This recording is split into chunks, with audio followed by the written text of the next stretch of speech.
y entiende el propósito de la palabra que salió de la boca de Dios, y entiende que aunque la palabra que salga de la boca de Dios sea: te voy a llevar sobre el yunque, ese yunque me va a formar, esos golpes me van a formar la imagen de Cristo en mi corazón.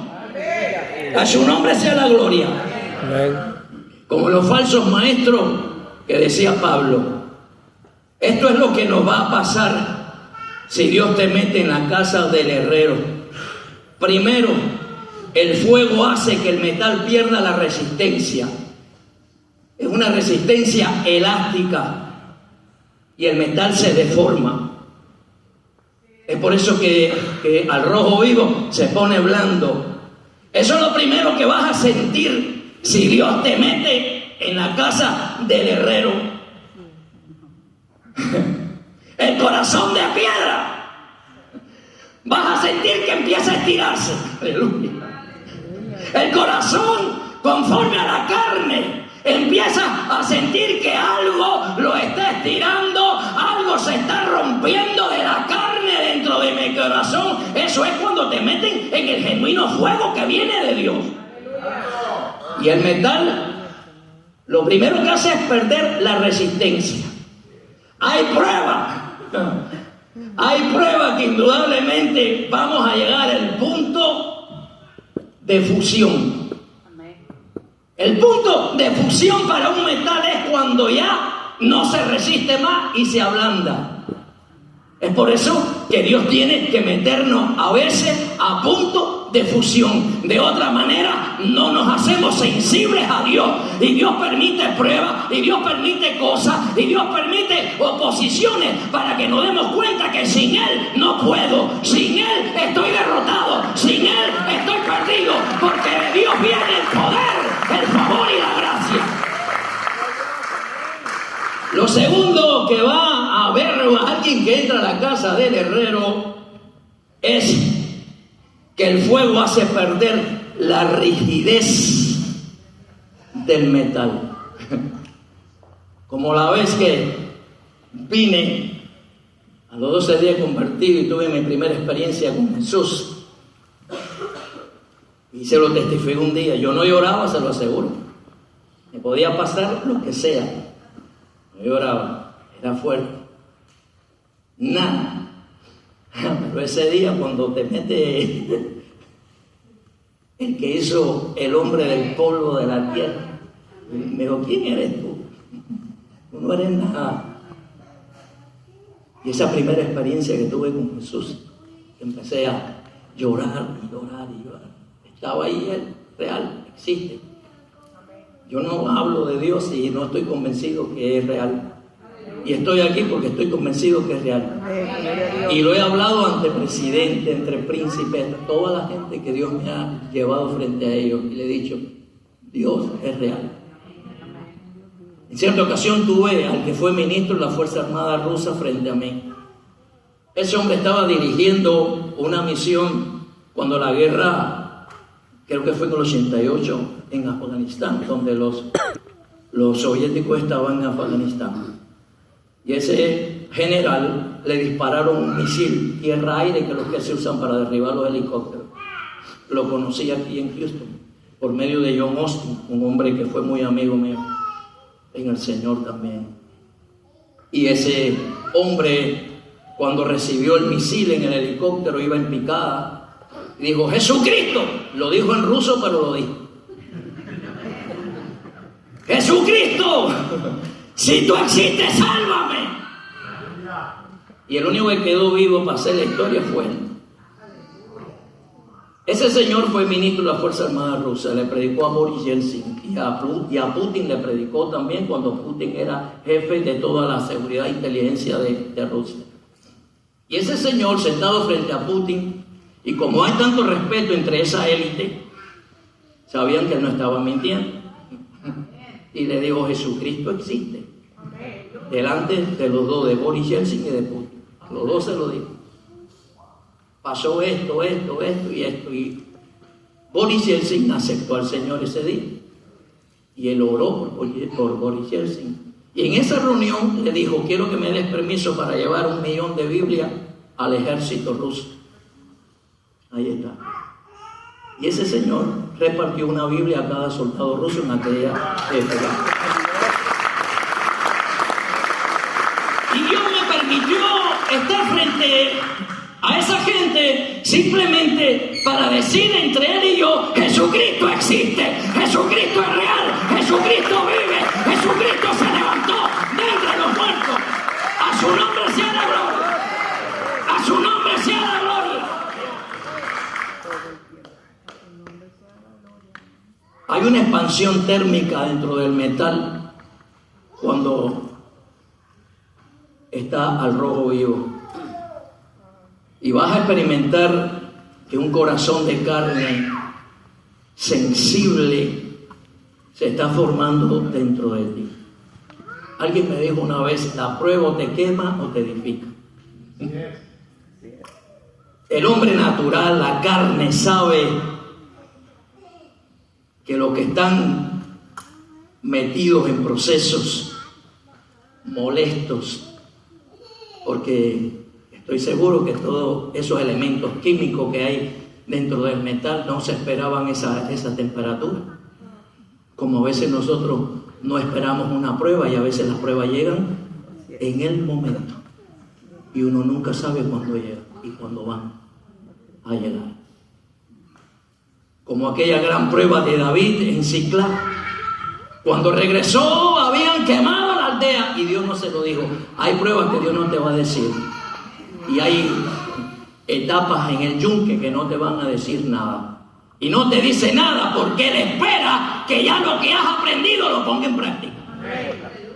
Y cuando David vio aquello, dijo, y todos los que andaban con David, oye, y nuestras esposas, nuestros hijos, se lo llevaron los amalecitas. Y los que andaban con David dijeron, hoy es tu último día sobre la tierra. Es por eso que David confiaba en el Señor. Y mira que David ayudó a esos hombres. Le dijeron, hoy es tu último día, David. Y David, cuando oyó que lo iban a apedrear, le dijo a Abiatar, dame ese efod acá. Y tomó el efod, se lo puso al pecho. No se lo puso en la cabeza ni en la rodilla, en el pecho, en el corazón. Cuando busca a Dios, busca de corazón, que le hable al corazón, al alma, al espíritu, y se arrodilló delante del Señor y vino palabra de Jehová que lo libró. Esos metales que se usaban para fabricar espadas eran los que más contenido de carbono tenían. Recuerde que el carbono es un elemento químico que es necesario en la dureza de los metales. Mientras más carbono tiene ese metal y se procesa, más resistencia va a tener el metal siempre. Y Dios conoce lo que tienes dentro. Así como el herrero sabía la cantidad de carbono que tenía el metal que iba a trabajar. Jefté dice la Biblia que era un hombre muy valeroso y esforzado. Ese era su carbón, entre comillas. ¿Y sabe qué le pasó? Los hermanos lo botaron para que no heredara. Te vas de aquí.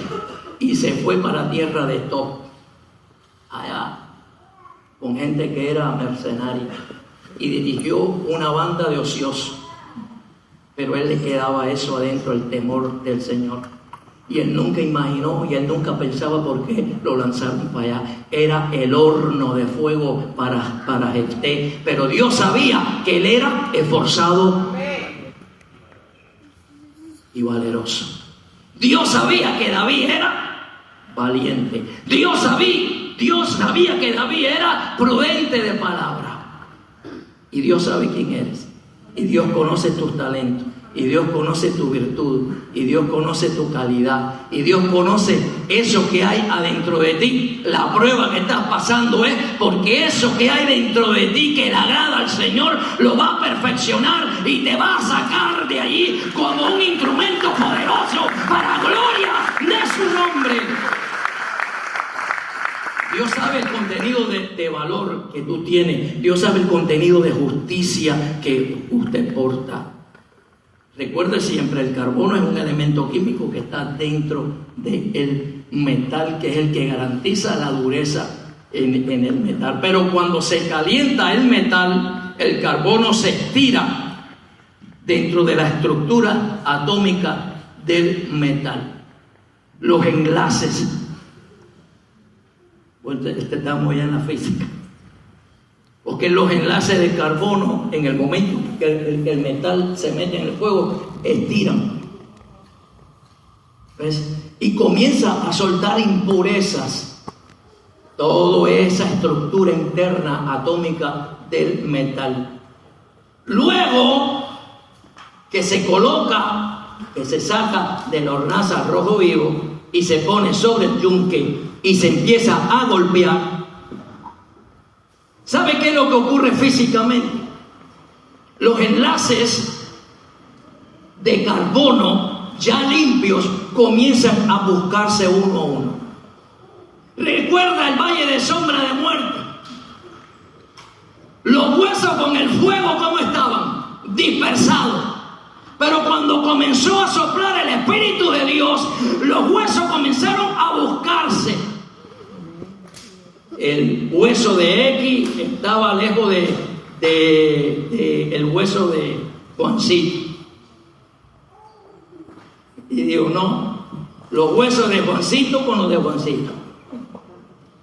Y eso es lo que ocurre en la barra de metal cuando comienzas a martillar esa barra de metal al rojo vivo. Ese elemento de carbono que ya está limpio por el fuego comienza a buscarse. Recuerde que el carbono es lo que va a dar la dureza perfecta a ese instrumento. Esos enlaces de carbono muestran las cosas que Dios va a comenzar a atar dentro de nosotros, uniendo lo espiritual a lo espiritual por el Espíritu. Y el espiritual juzga todas las cosas y sabe lo que proviene del Espíritu, porque es espiritual.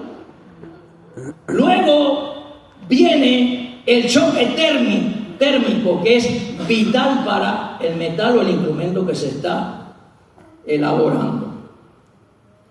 Y es cuando se mete esta pieza o este instrumento al rojo vivo dentro del aceite. Cuando era una espada, un cuchillo, un hacha, una punta de lanza, se usaba el aceite. Repito, por el alto contenido de carbono.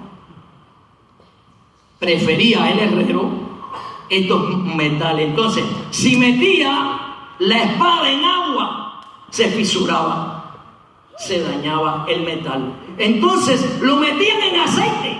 Y todo esto representa algo. Recuerda cuando el Señor dijo: pasarás por el fuego y no te quemarás, pasarás por el agua y no te ahogarás. Es este proceso. Dios te mete en este proceso de la casa del herrero y el fuego no te va a quemar y nada te va a dañar, porque es Dios el que te ha introducido allí. ¿Sabe cómo introducía el herrero la espada? Por técnicas específicas. No era que tomaba la espada al rojo vivo y ¡fum! Y para el aceite. No. Se tomaba así, lentamente, y se introducía. Y luego que estaba adentro, se hacía esto, en círculo. Y no voy a ponerme a explicar por razón del tiempo qué ocurría químicamente por el calor que salía de la espada y la absorción del calor por el aceite, porque el tiempo es breve. Pero se hacía esto. La manera correcta se llama enfriamiento. Ese enfriamiento es lo que causa que ya esos elementos de carbono, cuando ya estaban unidos, se hacen más fuertes y se compactan. ¿Qué es lo que hace en la iglesia cuando el pueblo está pasado por el fuego? ¿Qué hace la iglesia? ¿Qué pasa en la iglesia? ¿Qué pasa en el creyente cuando somos llevados sobre el yunque y el martillo de la palabra da forma y luego Dios te mete en el aceite, ¿sabe qué es lo que hace? Te compacta, porque el Espíritu de Dios une, la palabra de Dios une, la prueba de Dios une. Es por eso que es importante ir a la casa del herrero, porque cuando salimos de la casa del herrero, salimos como instrumentos poderosos de la palabra de Dios.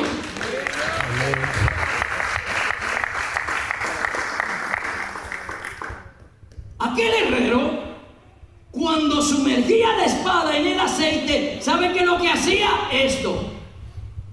Oído. ¿Por qué razón? Porque si escuchaba un clink, ¿sabe qué significaba eso? Se partía el metal.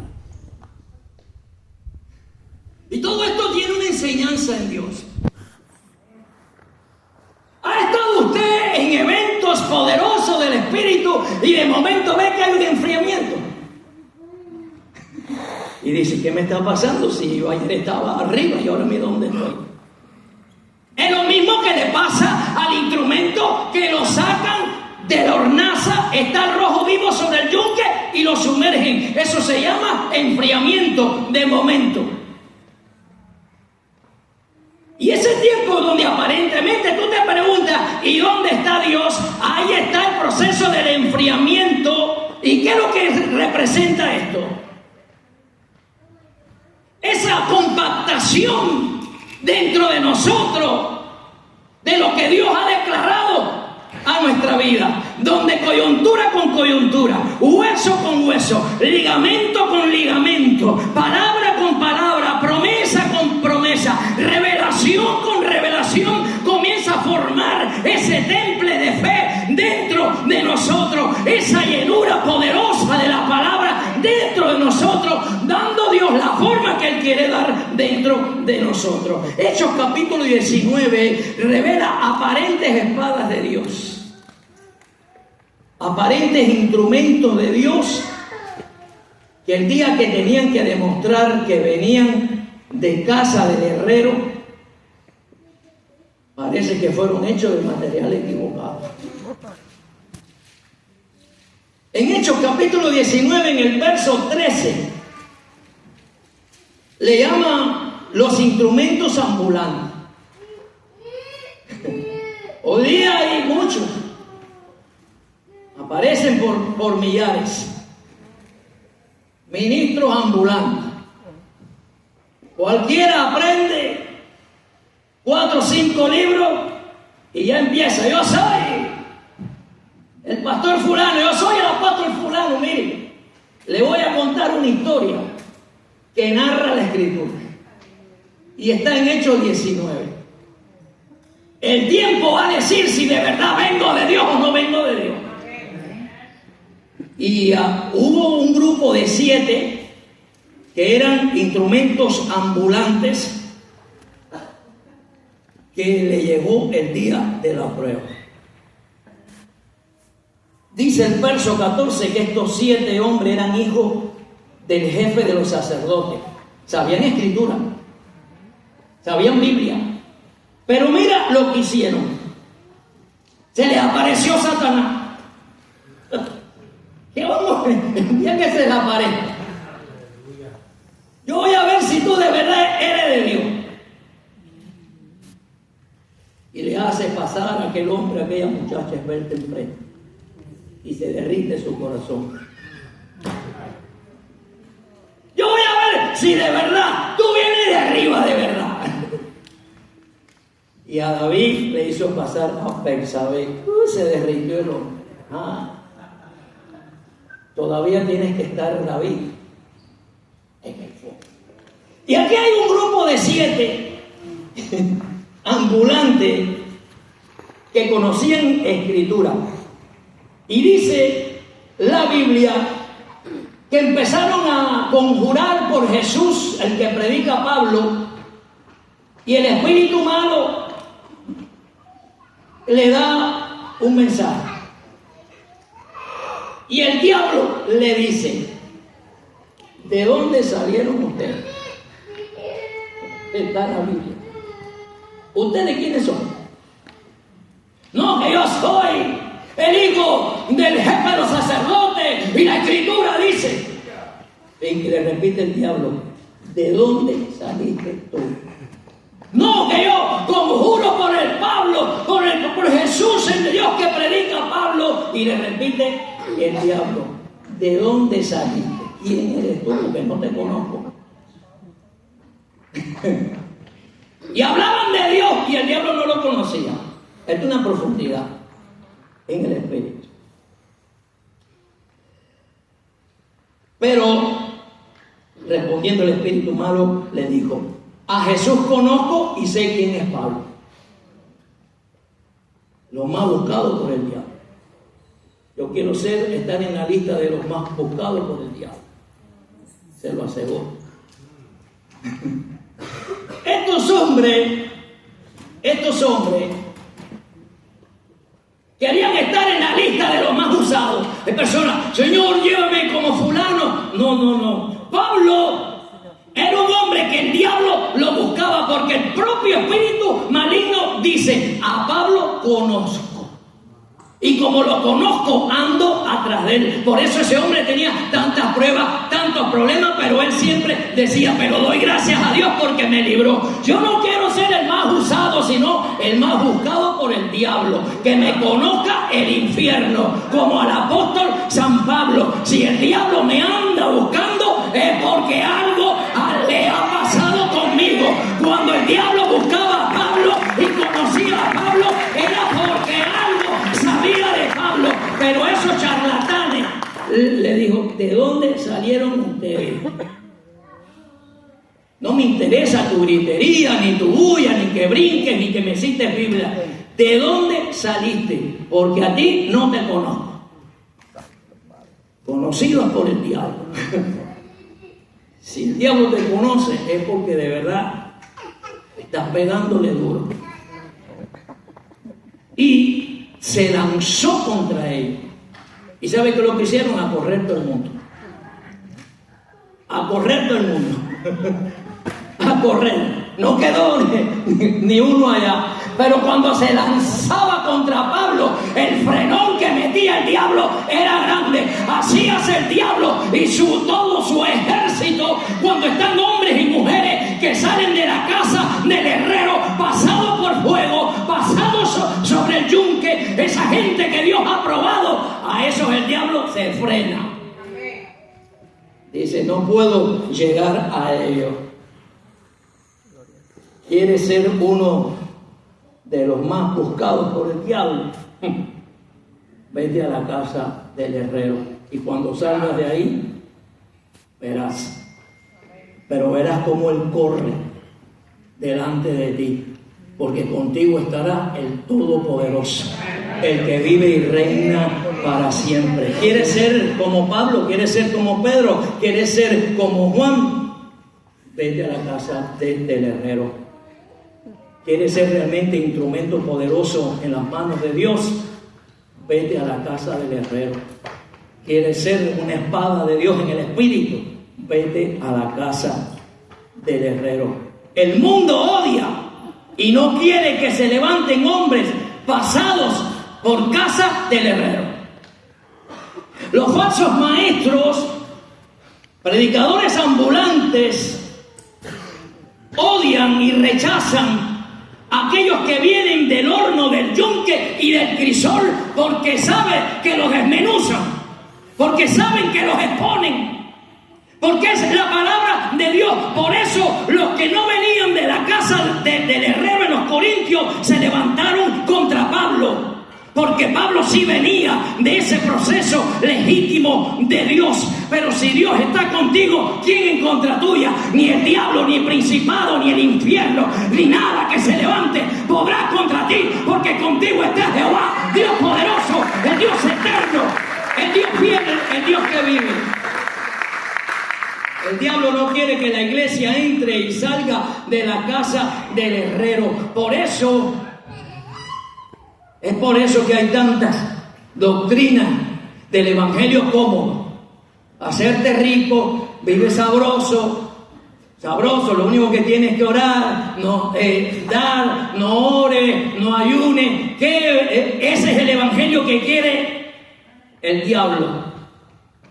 Pero el evangelio de la casa del herrero es doblar rodillas, ayuno y oración, lectura bíblica, buscar a Dios, humillación delante del Señor, quebrantamiento delante del Señor. Amén. Eso es casa del herrero. Mire, se lo confirmo en la Biblia. Busquemos Primera de Samuel, capítulo 13. Primera de Samuel, capítulo 13. Estamos entrando ya en el inicio del segundo punto del mensaje. En el inicio del punto. Aleluya. Aquí está revelado por qué el diablo no quiere que la iglesia, ni usted ni yo, entremos a la casa del herrero. Ahí está. Se va a sorprender. Vamos a leer a partir del verso 16. 16.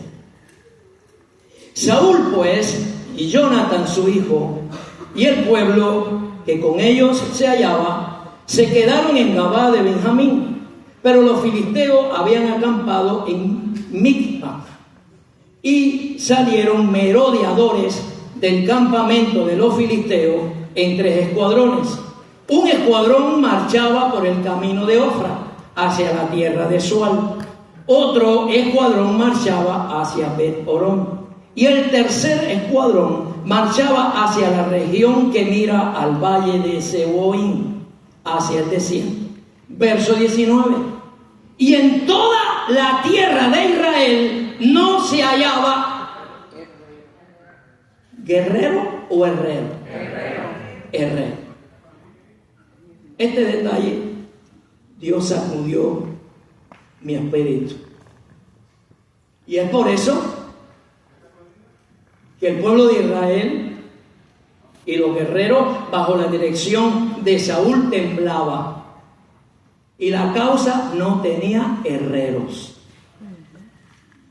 Vamos a ir poco a poco introduciéndonos en esto.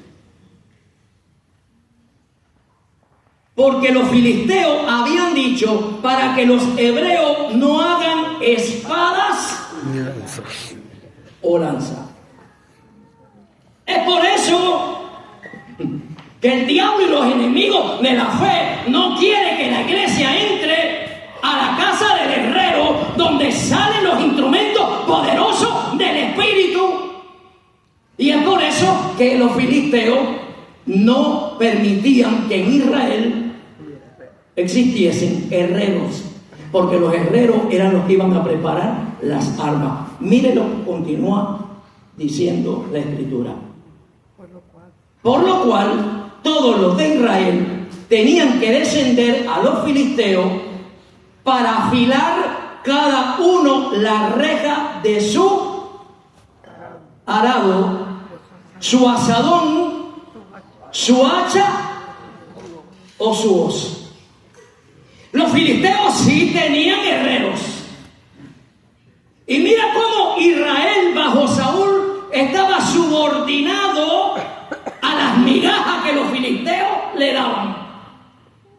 Los filisteos le daban permiso para afilar solamente los instrumentos de trabajo, pero no dejaban tener herreros para fabricar armas. Esto es una profundidad espiritual. Así es.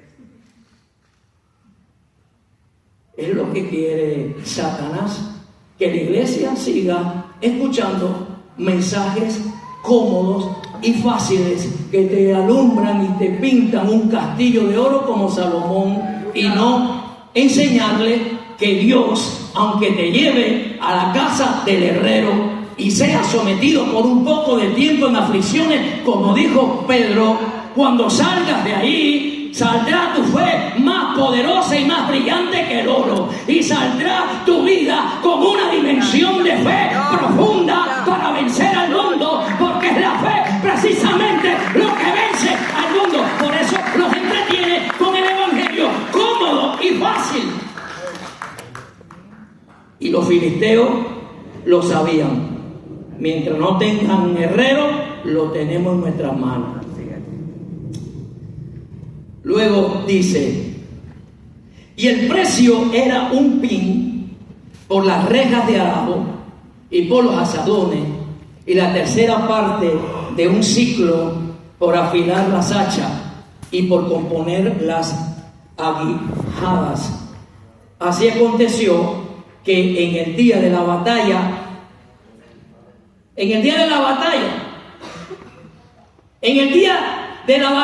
se va a saber si había herrero en mi corazón o no había herrero en mi corazón. El día de la batalla se va a saber de dónde yo vengo. Hay personas que hoy día están asustados. No, rodilla en tierra. La respuesta la tiene el Señor. Se levanta viento, rodilla en tierra. Se levanta prueba, rodilla en tierra. Nuestra victoria no viene de hombre, nuestra victoria viene de Dios. Y cuando la rodilla está en tierra y estamos buscando a Dios, el cielo se abre. Y cuando Dios ve un corazón contrito y humillado, el cielo se abre. Y viene de Dios oportuno socorro y bendición de Jehová. Y mire lo que dice. Así aconteció que en el día de la batalla no se halló. Sí habían asadones, pero el día de la batalla hace falta armas del Espíritu, la espada del Espíritu, el escudo de la fe, el yelmo de la salvación, esas cosas que da Dios mediante una vida consagrada que busca a Dios y sale de la casa del herrero. Y dice luego, no se halló espada ni lanza en mano de ninguno del pueblo que estaba con Saúl y con Jonathan, excepto Saúl y Jonathan su hijo, que las tenía. Estando en Cuba, estaba meditando y Dios me lleva a una dimensión. Y veo una roca y echaba agua. La interpretación con la palabra es como taponear mi boca. Por eso mi pueblo perece, porque le falta conocimiento. Y entendí que esos son las personas que no pasaron por la casa del herrero. Moisés pasó por la casa del herrero. El que pasa por la casa del herrero no se preocupa por el hermano, ni la bendición que tiene, ni la prosperidad que tiene, si tiene o no tiene, le dice gracias. Alabado sea el nombre del Señor. El que sale de la casa del herrero no taponea boca de bendición para nadie, sino que deja, mientras esté fluyendo, que toma todo el mundo, que tome todo el mundo de la bendición del Señor, y cada uno le dará cuenta a Dios un día por lo que recibió del Señor. Pero en lo que me compete a mí, no voy a impedir que nadie venga y tome y escuche y fluya debajo de ese chorro de bendición, de esa agua de vida que viene de la peña. Moisés vino de casa del herrero. David vino de casa del herrero. ¿Quién está dispuesto a entender que cuando Dios te mete allí, en esa hornaza, Él va a saber la temperatura que necesita? Porque los herreros saben que si se pasa el calor, se echa a perder el metal. Es por eso que el herrero está mirando siempre y está soplando la brasa cuando se hace falta. Es por eso que dice, de momento me ha caído una prueba tremenda. A lo mejor analiza antes, a lo mejor es que dejé de orar, a lo mejor es que dejé de leer la Biblia y de momento vi. Pero aquí nada llega gratis, y lo que hace Dios lo hace bien hecho, y termina Dios su trabajo cuando nos sumerge allí en el aceite. ¿Y sabe qué es lo que hace el herrero? Y concluyo con esto. Coge el metal, la espada, la toca. Y según el sonido, sabe si de verdad salió bien hecho. Es importante que entendamos esto. Cuando nos entran y nos sacan en ese enfriamiento, lo que digamos, si se parte, así. Es por eso que cuando nos meten ahí decimos, ¡ay, Señor, qué está pasando! Algo, una ranura todavía hay. Porque si estamos allá adentro y estamos aprobados por Dios, decimos, todo lo puedo en Cristo que me fortalece. Jehová mi pastor y nada me faltará. El Señor es como monte alrededor de mí, igual que Jerusalén. Y lo último que ella hace es probarla. Y empieza. Mira bien y observa si tiene ranura, si tiene mancha.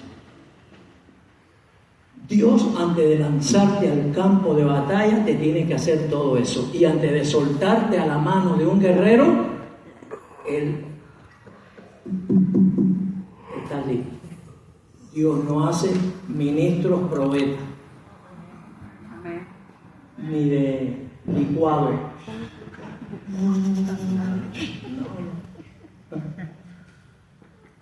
Es un proceso fuerte.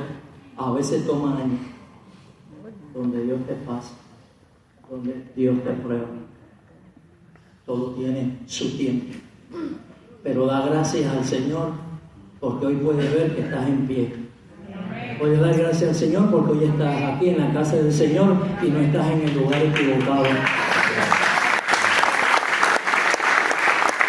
Dale gracias al Señor porque estás aplaudiendo a Dios y no estás aplaudiendo a un vulgar cantante que lo que suelta es malas palabras. Dale gracias al Señor que estás aquí diciendo, gracias Señor porque tú eres fiel. Gracias Señor porque tú eres bueno. Gracias Señor porque para siempre es tu misericordia. Así que ya estás listo. Hoy cuando entraste por esa puerta no pensaste que ibas a entrar a la casa del herrero.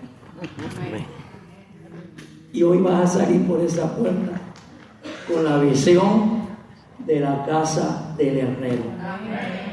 Como un arma poderosa en las manos del Señor. Y si te pasaron por ahí, nada en contra tuya. Y nada podrá en contra tuya. Porque Dios te va a respaldar y el Espíritu de Dios te va a respaldar. Vamos a estar en pie. Aleluya.